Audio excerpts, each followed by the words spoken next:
बातमी जयंत पाटलांसंदर्भातली आहे। नाराज वगैरे काहीही नाही, मात्र मला बाहेर बोलायची चोरी झाली असं जयंत पाटील यांनी म्हटलंय। शक्तीपीठ संदर्भातील मोर्चाला संबोधित करताना मी बोलत होतो। जयंत पाटलांच्या सूचक विधानानंतर पुन्हा एकदा त्यांनी हे स्पष्टीकरण दिलंय। राजू शेट्टींच्या नेतृत्वाखाली ह्या माझी गॅरंटी घेऊ नका, माझं काही खरं नाही। कारण काय, तुम्हाला माझ्या मनात शंका असल्या, माझ्याबद्दल शंका असल्यामुळे तुम्हाला हमी देणंही जरा धोक्याचं आहे।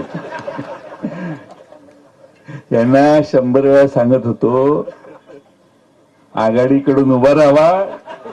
आता काय आहे की आमचा एवढा दारुण पराभव झालेला आहे, आम्हालाच आता खात्री वाटायला लागली की आम्ही जे सांगतो त्याच्यावर लोक विश्वास ठेवत नाही। नाराज वगैरे काही नाही आहे। कसं आहे, मला आता बाहेर बोलायची चोरी झालेली आहे। शक्तीपीठ रस्त्याला विरोध करण्यासाठी जो मोर्चा आलेला त्यांच्यासमोर मी भाषण करताना सांगितलं की कालांतराने लोक कॉम्पेन्सेशन वाढलं, कॉम्पेन्सेशन घेतात आणि गप्प बसतात।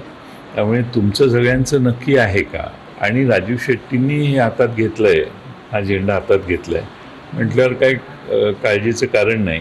पण राजू शेट्टींचा आता तो विनोदाचा भाग होता की राजू शेट्टींचा आमच्यावर विश्वास नाही, आम्ही त्यांना उभं राहायला सांगत होतो। त्यामुळे माझं काही तुम्ही गृहीत धरू नका, खरं धरू नका।